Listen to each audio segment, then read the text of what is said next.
This video is for Lab 10, measuring field effect transistors. In particular, it's going to be about soldering the surface mount components, the field effect transistors, onto a breakout board. Let's take a look at what the problem is. Breadboard here has got holes with a 1/10" spacing. But if you look at the field effect transistors here, they're really tiny. The 3 leads on those things are closer together than 2 holes on the breadboard. So we can't just plug the field effect transistors into the breadboard. Now you can get bigger field effect transistors. You can get ones that are big enough to plug into a breadboard, but they're kind of expensive. And we used to use them, but the ones we used, which were the cheap ones, kept going out of end of life because manufacturers didn't make any money selling these rather old through-hole components. The ones that are available are fairly expensive because they are higher power specialty components.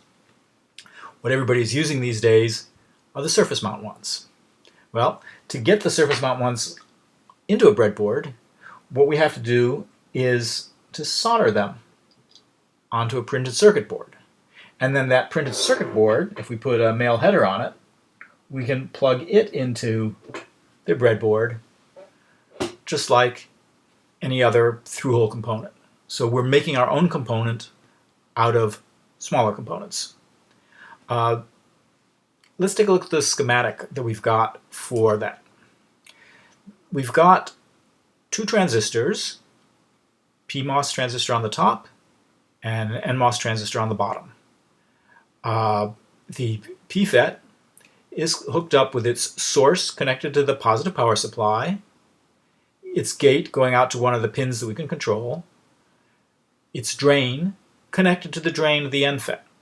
This is a fairly common configuration. This is what we get for a CMOS inverter or for half of an H-bridge. Almost any configuration where you're going to be driving the output, the common drain here, to either the positive or the negative power supply is going to have the 2 drains, the transistors connected together. So the breakout board we're going to do does that for us. We've then got gate and source for the NFET with the source connected to the negative power supply. Now the order of the pins on this breakout board is important. We've got the gates on the outside of the board.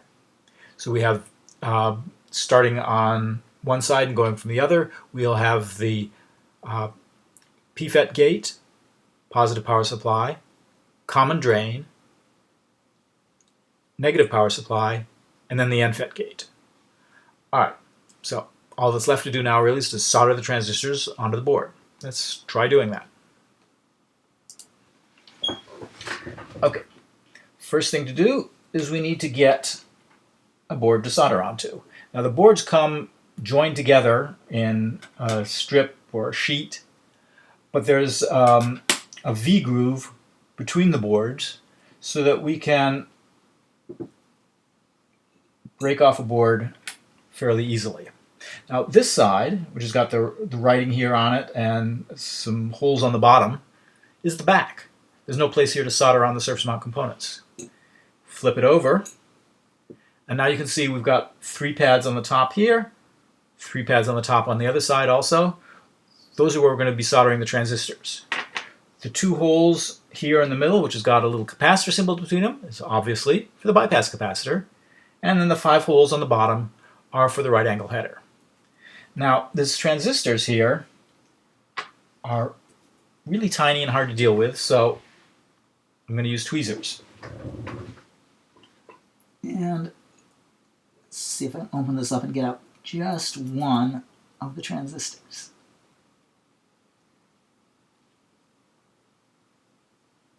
Now, the ones that I've got here are the PMOS transistors.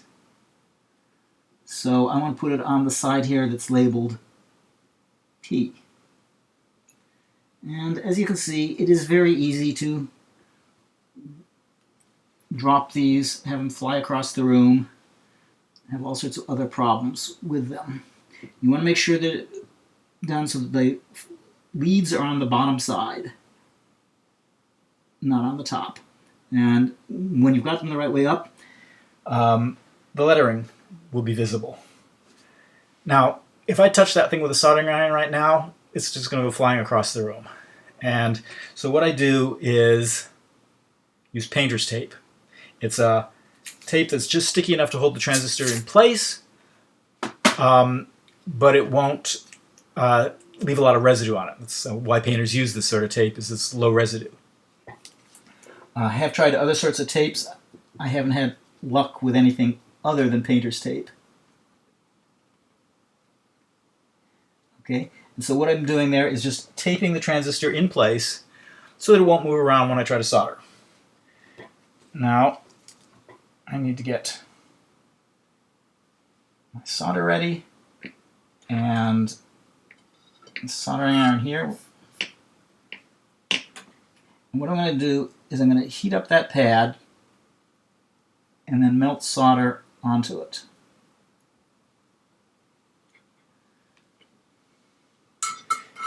And you notice I didn't even have to touch the pin of the transistor here, so I wasn't in danger of pushing the transistor out of the way.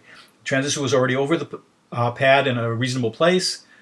I just had to melt solder in sort of a ball to hold the transistor in place. Now that the transistor is held in place, I speak too soon. The transistor is not held in place, and so I am going to have to put it back and remelt that solder, which is not what I wanted to do.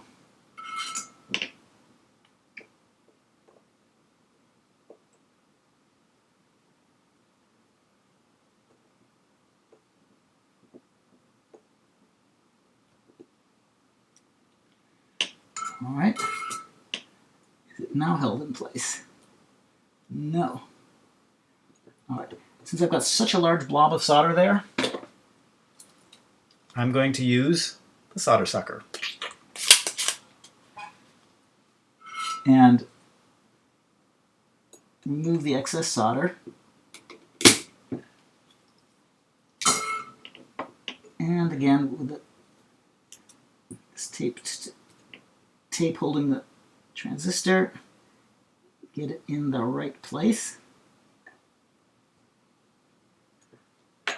And let's see if this time I can solder it so that it actually sticks.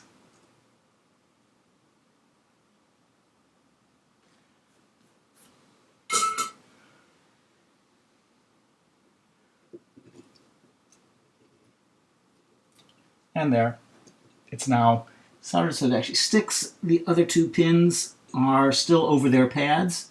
I made these pads unusually large so that clumsy people like me could actually solder the transistors on there. The commercially made printed circuit boards have much smaller pads for something like this.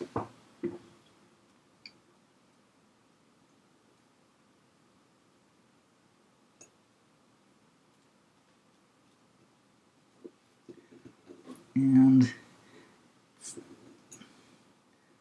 sure that I got this one all the way heated up.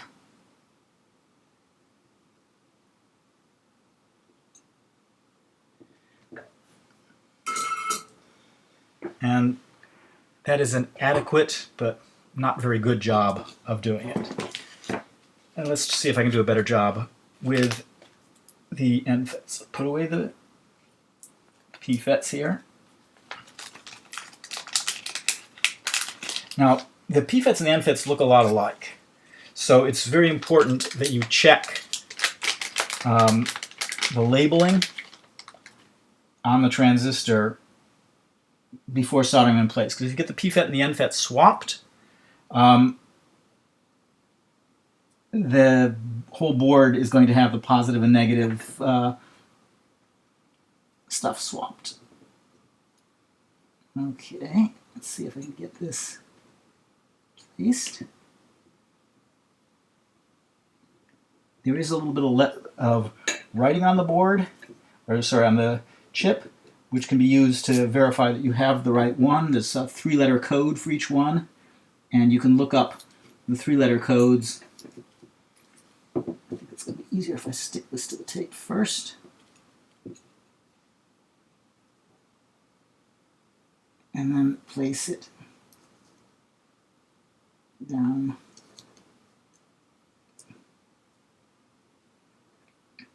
Properly centered. It's not.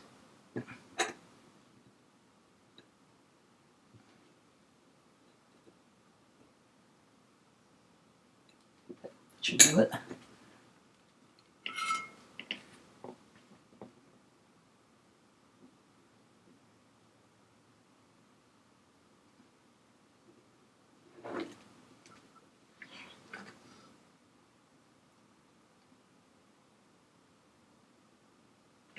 There.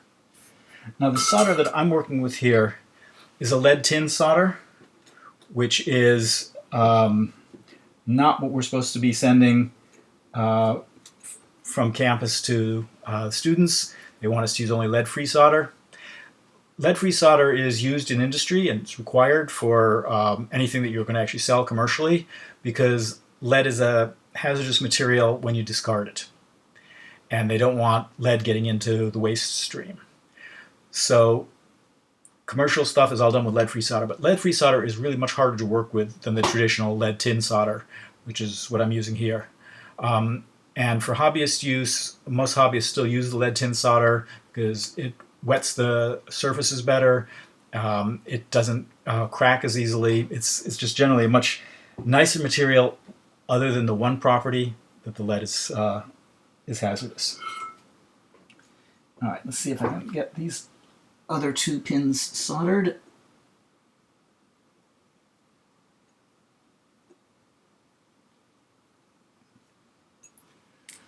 Okay.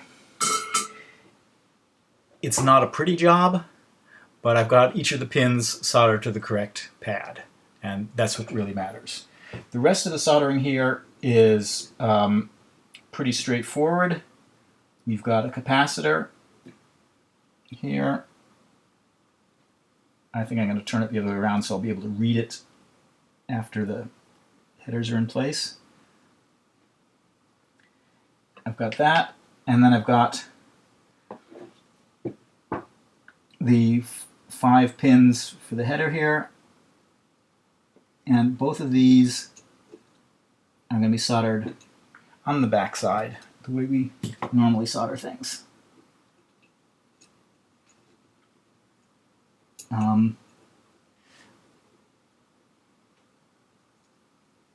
Be sure when you're soldering the headers on that the short end is what goes into the holes for soldering and not the long ones. The long ones are the ones that have to go into the breadboard. And I think I'm going to tack one of these holes here. Now, I think I need to hold this thing a little bit more firmly. When I'm working on this,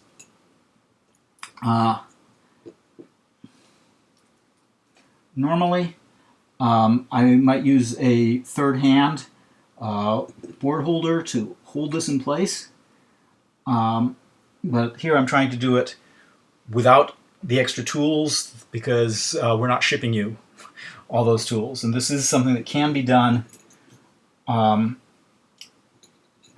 just a flat surface. What I think I'll do here is to support the other side of the board so it doesn't tilt when I solder this first hole.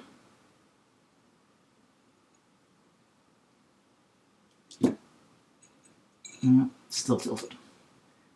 See if I can get a little bit.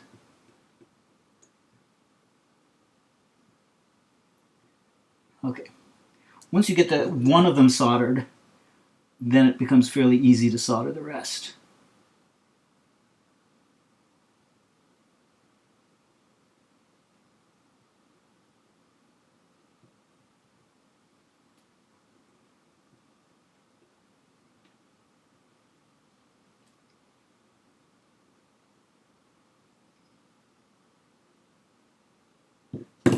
Okay, and I didn't quite get some of these hot enough.